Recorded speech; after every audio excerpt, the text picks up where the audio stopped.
Good number this morning, and we still have folks coming in. We've got a lot of people dropping food off probably right now and making their way over. We are going to be in Hosea chapter 8 today. If you don't have those notes, there are still some on the back table, and there are some notes, for chapter 9 of our study. So be sure before you leave today to grab a copy of lesson number 9, notes for our study of Hosea, and we'll be in those next week, lesson number 9. But today we're in lesson number 8, which means this is chapter 8.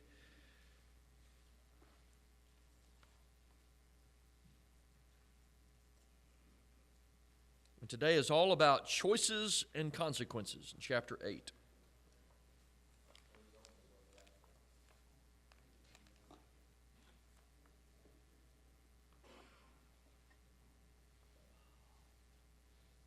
Yeah, there'll be 2 sheets on the back table. One is lesson number 8, some leftover copies for today if you don't have a copy of that and want to follow along. And then lesson number 9.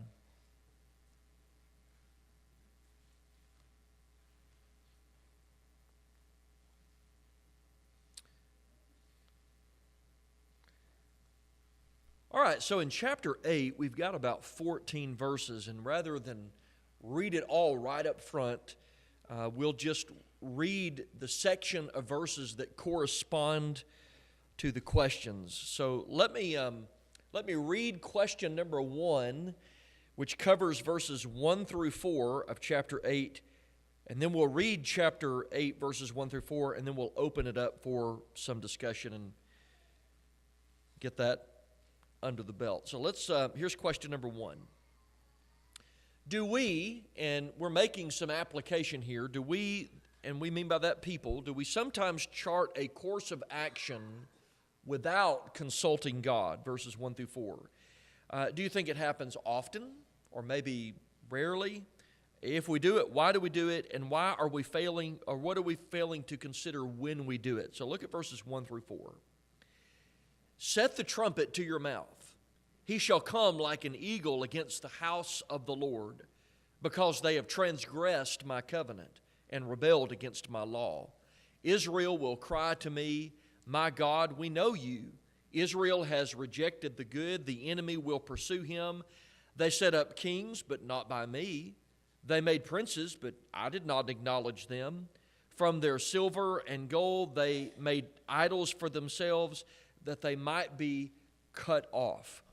So what's he talking about here? And what do we make of, the idea here that sometimes, do we sometimes do things without actually asking for God's permission in doing that? What do you think about this section? Yes. Joel said yes. Bobby said yes. Bobby?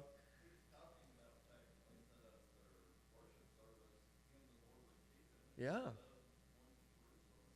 Yeah, and as he rounds out that section, what does he mean when he says, they did this but not by me? What's that mean? They didn't get the authority to do that from me, which means they had just done this on their own. Joel, kind of see your arm hang. Yeah. Yes. Yes. I totally agree. Let's start in verse 1, since Joel mentioned verse 1. In verse 1, he says, set the trumpet to your mouth, he shall come like an eagle against the house of the Lord. I didn't look at every single translation. Depending on the translation, you may not have the word set in there.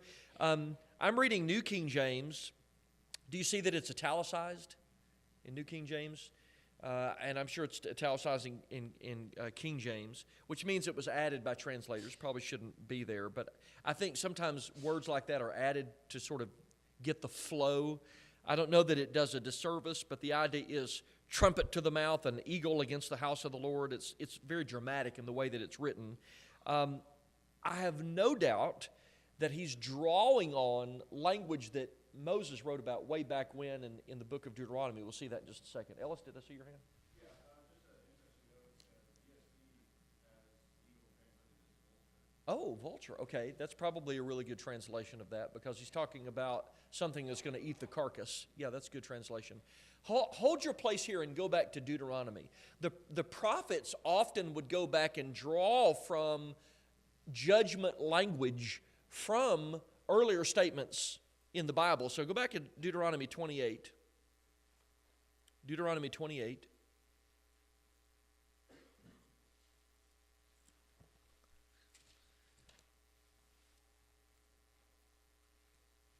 There are two chapters in the writings of Moses early on in the Bible. One is Leviticus chapter 26.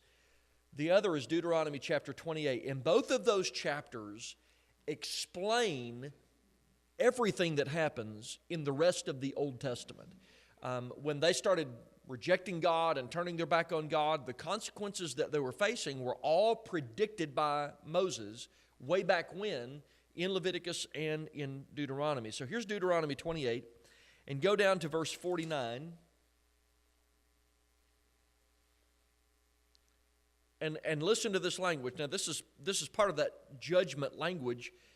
But he says, "The Lord will bring a nation against you from afar, from the end of the earth, as swift as the eagle flies, a nation whose language you will not understand." Now that's just one glimpse of some of the predictions in chapter 26 of Leviticus and chapter 28 of Deuteronomy. But did God forewarn them even before they ever got into the land of Canaan that they would become captives if they rejected him? And he used the language of the eagle or the vulture, like Ellis was saying. He used that language. And so when Hosea and Isaiah and Jeremiah and Micah and some of those prophets come along and start using figures like that, it's not by accident that they're using those figures. They're using those figures as a way of reminding them that God predicted this a long time ago. And so I think in verse 1 of Hosea chapter 8, he's reminding them of the forewarnings of Moses a really long time ago. Now, trumpets and eagles, that is the language of judgment, and Moses was warning that if they forgot God and broke the covenant, that God would destroy them. And to break the covenant meant to breach their relationship with God, and that's what they were doing. Then in verse 2 he says, "Israel will cry to me, my God, we know you." So in the moment of crisis, when Assyria actually takes the people, what are they going to claim? "Oh, we know you, but you're our God." Now, it's easy to point a finger at them and say, well, how horrible it is to do that, but do we do the same thing? We live apart from God, and then when crisis comes, what do? "But you're my friend, and I need you to take care of my problems." And we do the same thing that they were doing then. And what's funny is, in verse 2, they say, "We know you," but from the beginning of the book, what was God telling them? "I don't know you. You've changed. You're different than what you used to be." Yeah, "Depart from me. I never knew you." Yeah, we know who you are, and he will say, I don't recognize you. So that's a very good comparison. I was reading Hosea. In my mind, I've gone to 1 John chapter 2 a lot when thinking through these passages. And in verse 3 of 1 John 2, the Bible says, "Hereby we do know that we know him if we keep his commandments." And the idea is that you can't know God, not truly, unless you are obeying him. And they were claiming, "But we know you." And they didn't really know him. And he certainly didn't know them, not like they wanted. Then in verses 3 and 4, he's talking about how that Israel had refused God. Obviously, that's a repeated theme in the book. They rejected good, and they refused the old paths. And you can read about that in Jeremiah chapter 6, about rejecting the old paths. They weren't seeking the way of the Lord. And they were installing leaders, and they were charting a course of action without God's approval. And the result of that would be that they were going to be cut off. It would be disaster and ruin for them. And interesting when it says that they might be cut off. If you'll study the kings of the north especially, if you'll start way back when the kingdom divided and you ended up with Jeroboam in great fear that the people would go back down south to try to worship. And he starts, like Bobby was saying, he starts setting up a priesthood that's alternate from the Levitical priesthood, and sets up places in Dan and Bethel, and there's golden calves to worship, and he tries to keep their attention up north. From that moment, every single king that served in the north ended with just the most tragic end of their life possible. They all ended up just being destroyed, murdered, most of them murdered, and the most horrible deaths because they were living lives of abomination to the Lord. Tommy? It's no different today with the majority of the world because they have fashioned God into the image they Oh, sure. and have brought in different things in opposition to His Word. Yeah. So it's no different today.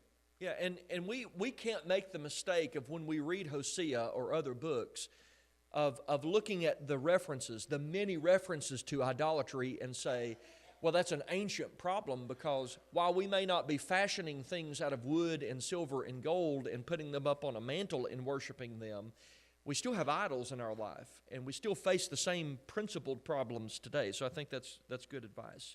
But they were doing that. And in fact, he says in verse 4, they made idols for themselves. That was their problem. And for them, they were offering idols by fire. They were pouring out libation offerings to them. They were giving the first fruits of all they had to the idols. They were setting tables of food before idols. They were throwing kisses toward idols and toward their deities. They stretched out their hands in adoration to their idols. Isaiah even talks about that. They burned their children. They sacrificed their children, committed fornication. They were heavily involved in it. Everything they did, though, God said, will be to your own ruin. You're doing this to your own destruction. Tom?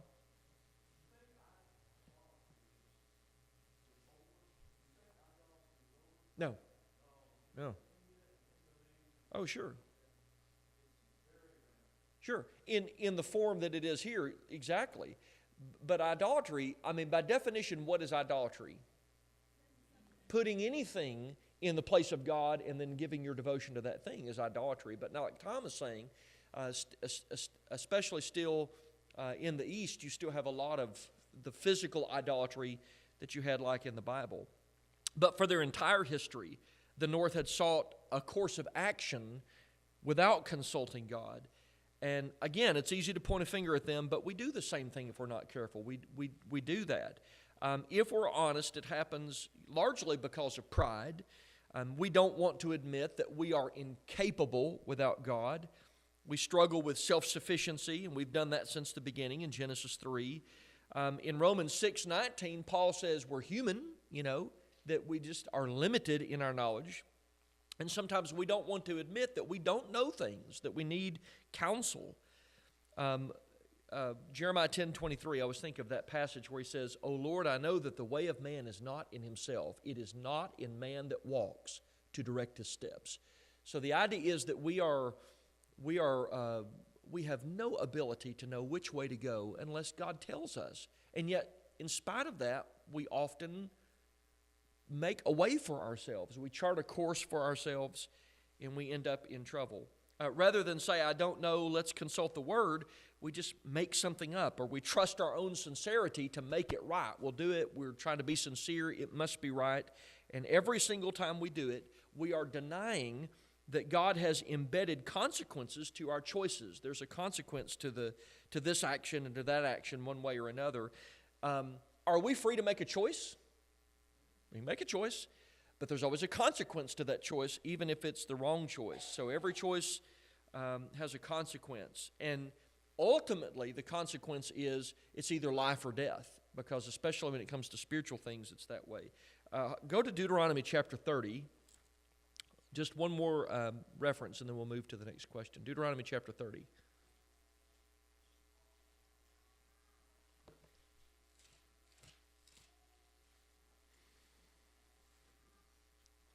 Deuteronomy 30. And look at verse 15. And I was, when you're reading Deuteronomy, you have to remember what has happened and who is he writing this to? Who's the book of Deuteronomy written for? Okay, it's for the people who have survived 40 years of wandering out in the desert. And those that did were the younger generation. They were the ones that were below a certain age, because God, through the 40 years of wandering in the desert, took the older generation away. I mean, he let them die off in the wilderness, so that now you have, young, fresh blood going into the land of Canaan, and all of this is for them. And so he tells them, verse 15, See, I've set before you today life and good, death and evil. In that I command you today to love the Lord your God, to walk in His ways, to keep His commandments, His statutes, His judgments, that you may live and multiply, and the Lord your God will bless you in the land which you go to possess.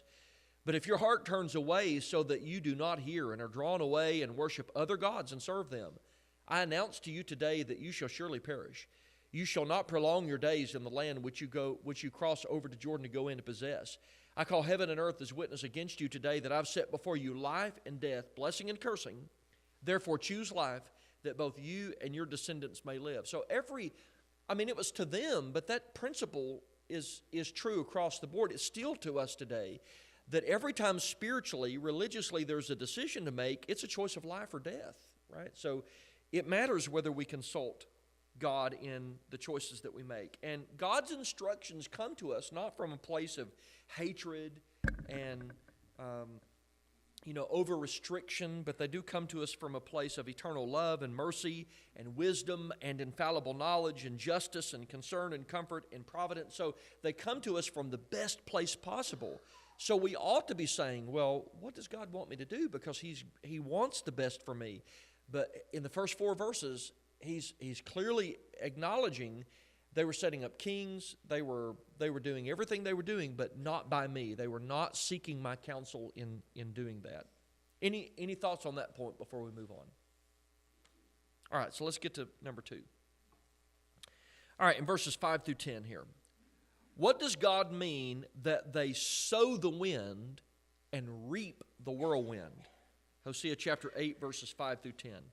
Again, are there always consequences for choices? We're going to talk more about consequences now. In what ways do we learn the consequences of our choices? How do we learn, and then what should be our goal? How do we manage those once they happen?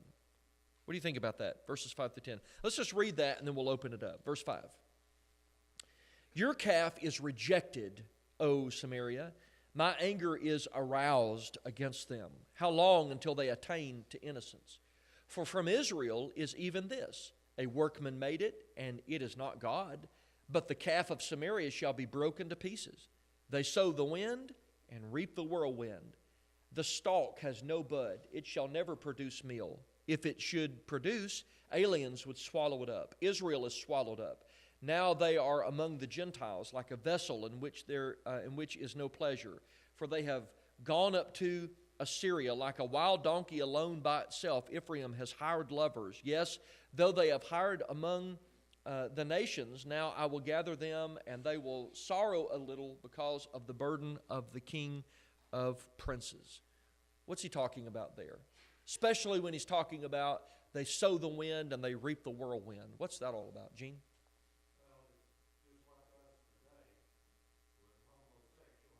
Sure. Right.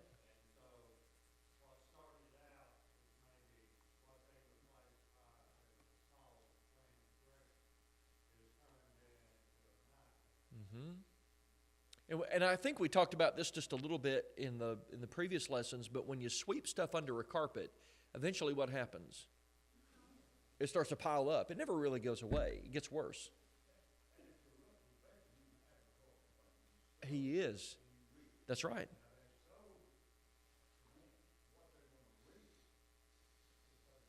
Utter destruction.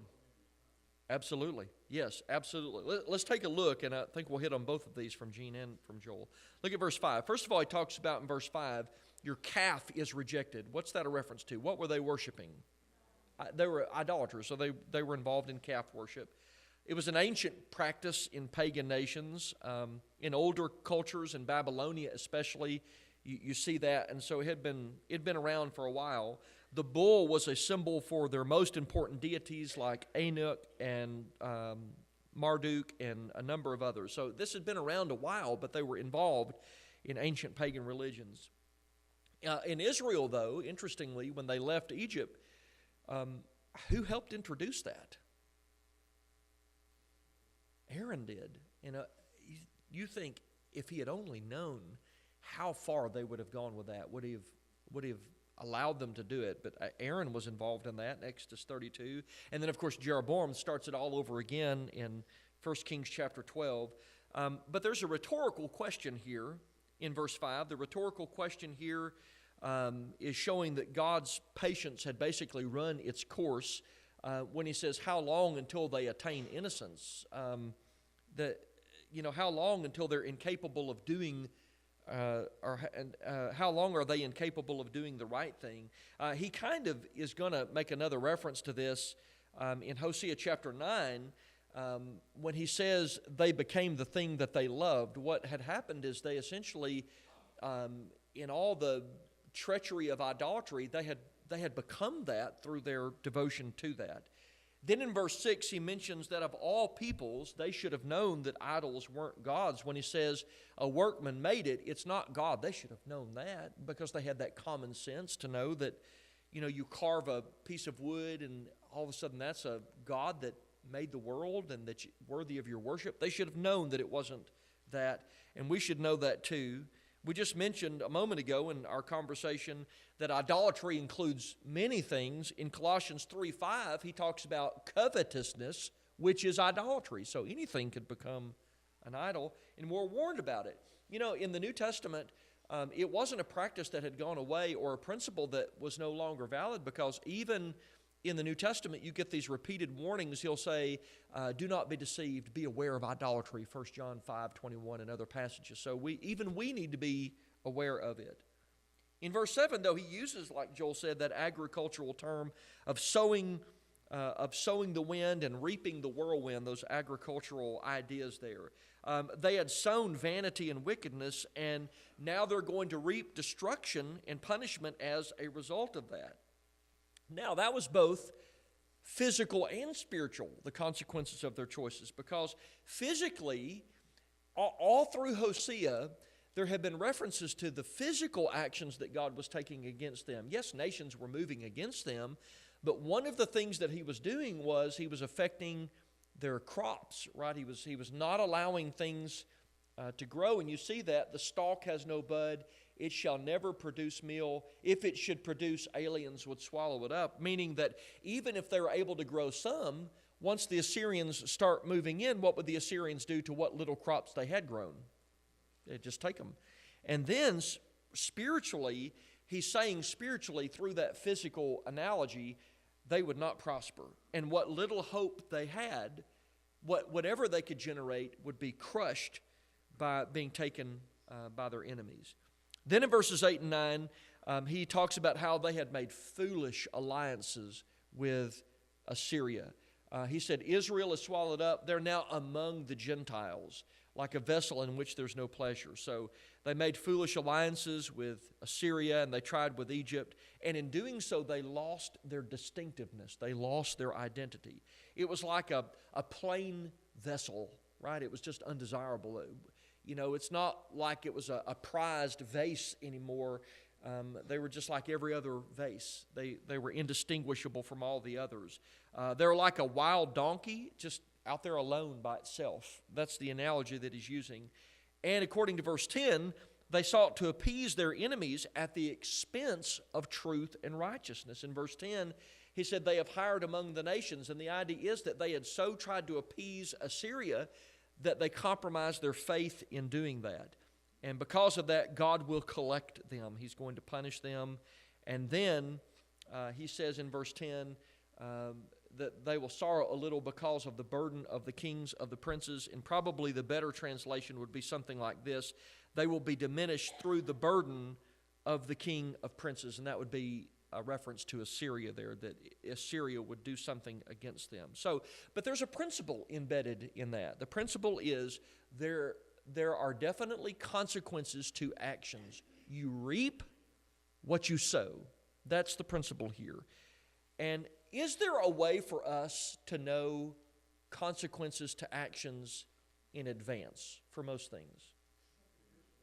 Yeah, history, Word of God, okay. So we have some teachers that tell us what the consequences of actions will be. For example, if there's a spiritual consequence, we've been told what spiritual consequences will be. So in the Bible, we've been told that. So here would be an example of this. Let's just take Revelation 21:8. That's a verse everybody knows, okay? So in that passage, he goes through sort of a summarized list of the kinds of activities and the kinds of people who commit those activities that would be lost one day. And he said, all liars will have their part in a lake which burns with fire and brimstone. What do I know for a fact is the consequence of lying? Whatever else may be involved in it, I know that one day it leads to eternal destruction. I know that for a fact. And then, of course, if I were to go to Proverbs and other passages, I would also learn that I destroy my good name and my character is affected by that. There's a loss of trustworthiness, and I might even get to the point of believing my own lies, 2 Thessalonians 2, but the Bible will tell me what the consequences of those actions is. One way would be to learn through the experience of others. In Proverbs chapter 4, Solomon is writing from the perspective of a father who doesn't want his son to make some of the same mistakes that he made. And so he says, I want you to learn good judgment. I'm trying to tell you things that I experienced when I was. So maybe a parent or someone who's gone through something can say, you know what, I've made some of those same choices, and I can tell you that this is the consequence of that choice. And sometimes we can learn in advance what it was. If we'll listen, we can be served for many terrible consequences. But what is another teacher of consequences? Experience. Sometimes, true or false, you have to fall flat on your face to learn something. You do. And God doesn't want us to experience sin. That's from the beginning. God never wanted us to experience sin. But sometimes we learn from making the mistake. At least we're supposed to learn from making the mistake. And here, let me give an example of this. Okay? And I hope nobody, usually you learn once and you never do it again, hopefully. But you've got a bill due at the end of the month or the 15th or whenever it's due, and you just forget about it. And then about 7 days later, you get a phone call, and they'll say, sir, I'm sorry to tell you that your bill is late. And you go, oh, so sorry. Some people learn from that, and they pay the bill, and they're never late on bills again. But some people don't learn from that. And when you don't learn from it, then all of a sudden what happens? 1 month becomes 2 months, becomes 3 months, and all of a sudden you get collection calls, and all of a sudden your credit is affected by that, and it destroys your good name financially. You get penalty charges on top of all of that. There's a difference between learning from a mistake and not learning from a mistake. Mistakes, while we don't want to make them, can be excellent teachers because it's supposed to curb that behavior in the future. And spiritually and morally, sometimes we hit bottom, but we're supposed to use that experience to get away from that behavior in the future. The goal is to learn from our mistakes so that we don't make those mistakes over and over again, so that we can correct our behavior and minimize those mistakes going forward to avoid the consequences of bad behavior. Israel had been doing this for generations. This wasn't just like within a month they had been involved in idolatry, and 1 month later God is charging them of this. He had been doing it since the inception, and now generation after generation after generation had been avoiding God and reaping the whirlwind of what they were doing. We're supposed to learn. Any thoughts on that about choices and consequences? In a congregational context, we should always remind ourselves of what certain behaviors cause in a congregational context. That there are positive results for some actions and negative results for some actions. And so I just want to make a real quick congregational application here. For example, and I think we've got more to say on this next week, but in 1 Corinthians 10, verses 1 through 13, he goes back, Paul does, to the history of Israel and says, these were written for our examples, and he's talking about how they got involved in idolatry, they rejected the words of Moses, they went after their own desires, their fleshly desires, and they were not faithful. And Paul is showing what that can do to a congregation, individually and congregationally, what that can do, because there are consequences to actions. And then you've got the very reverse of that, like 2 Corinthians 2, where he's talking about how that we can be fragrant and we can be, in the sense of being very positive in our influence. And so you have Paul showing that there are some actions we should desire in a congregation and some we should not because of consequences.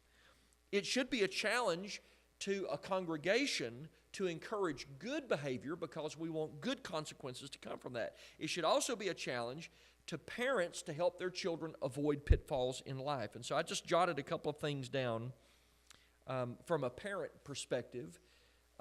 Spiritually, we never want our kids to think that sin is a good thing, right? Spiritually, we don't want them to think that. And so when should we start training children that sin and the consequences of sin are really bad? Should we start late or early in life? Early. The earlier we can start, the better off we are. Sin leads to death. We don't want that.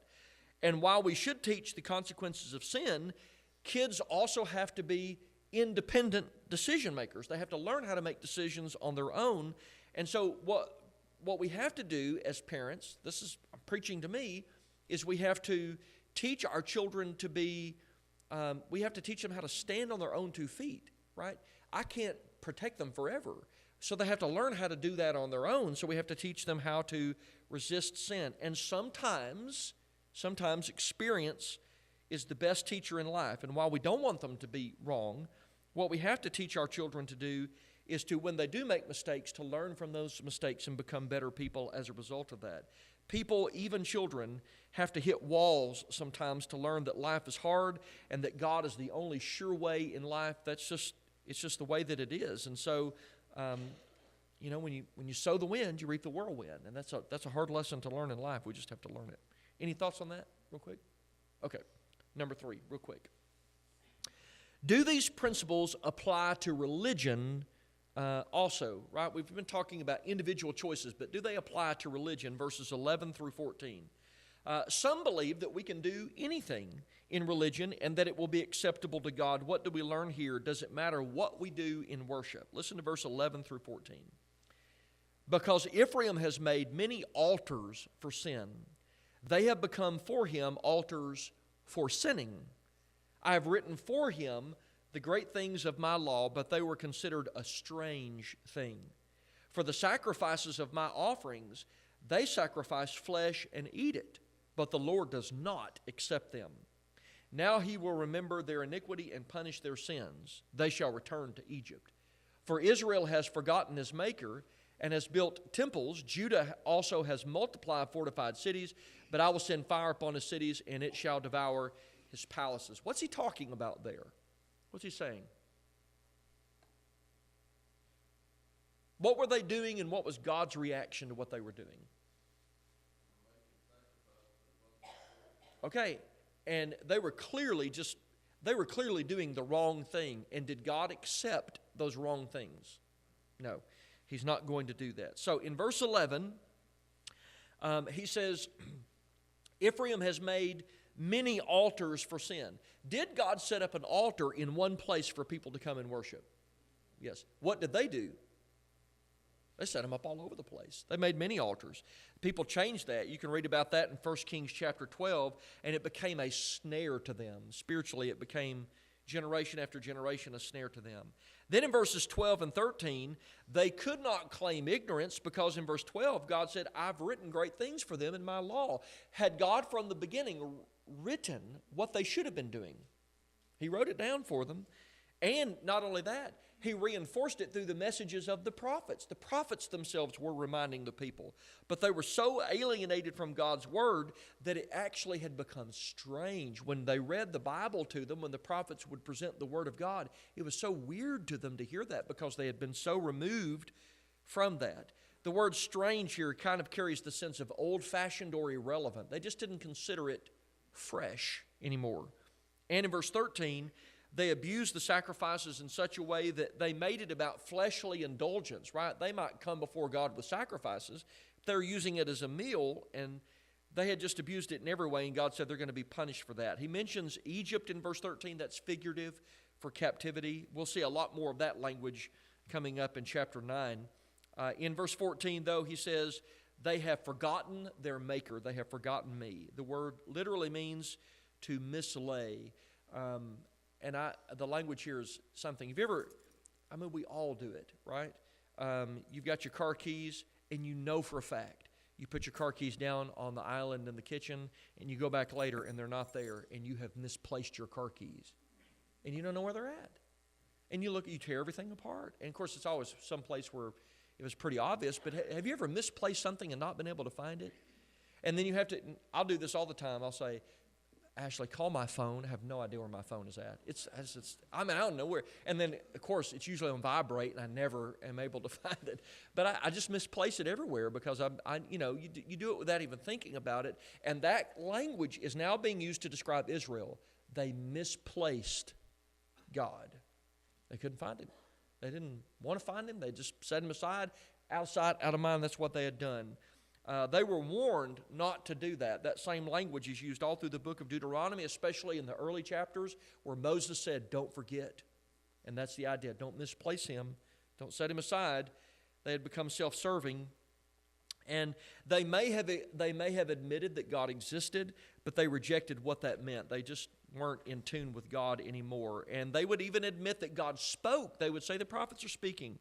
But they substituted out those words for their own wishes and desires. And we have to be really cautious that we do not mislay God, because it's easy to pursue everything else and forget where God is at. If this chapter emphasizes anything, it emphasizes that it matters what we do in worship. Now, chapter 6 was different because chapter 6 emphasized it matters why we worship, right? I desire mercy and not sacrifice. You've got to have the filter there. You can bring all the right things, and if the motive is not right, it's still not going to be right because lifestyle matters and motive matters. Chapter 6 emphasized why we worship. Chapter 8 is now emphasizing what we do in worship, and they had clearly changed worship. It was not the worship that they should have been engaged in. It was corrupted, and because of that, God said it is not acceptable. These corrupted acts, these offerings they have never been acceptable, and under every covenant, God has specifically identified what he wants to be offered in worship. If we were to go back in Genesis, the very first lesson in worship in Genesis is that whatever we do, it must be by God's direction, because Abel offered by faith, Hebrews chapter 11, Cain did not offer by faith. And to offer by faith is to do it by the word of God, Romans 10:17. It always has to be according to the pattern and for the right reason. So he ends that chapter with saying, no matter what you say, no matter what you think your heart is telling you, you've not done it the right way and it will not be acceptable. And then, of course, chapter 6 is, and it has to be for the right reasons. You've got to do it with sincerity, but it also has to be right, what you're doing. Any thoughts on this? Real quick? Yep. Much like denominations today, they say there's nothing that tells them not to have instrumental music. Right. There's nothing in the Bible that told them not to have Right. altar Yeah. He said Jerusalem, and they could have said, well, you didn't say Dan, and you didn't say Bethel, and they could have made that argument. But in specifying, he excluded all the others, and that's a really good point. All right, chapter 9 coming up. You've got a refresher course on history, because he's right in the middle of that going to say, like in verse 10, there was a time when I found you, and you were like refreshing grapes. What a wonderful time that was. And then they turned on God, and he said, you're still charting that same course. So next week is going to be about, what do we do with history? How should history be treated? Because he's reminding them of where they came from, and we're going to find out why that's important. And historically, nationally, there's a really important lesson to learn about the value of history, but spiritually, there's also really good lessons to learn about the value of history. Thank you for your good input today, and then we'll look forward to chapter 9 next week. Thanks, guys. Appreciate it.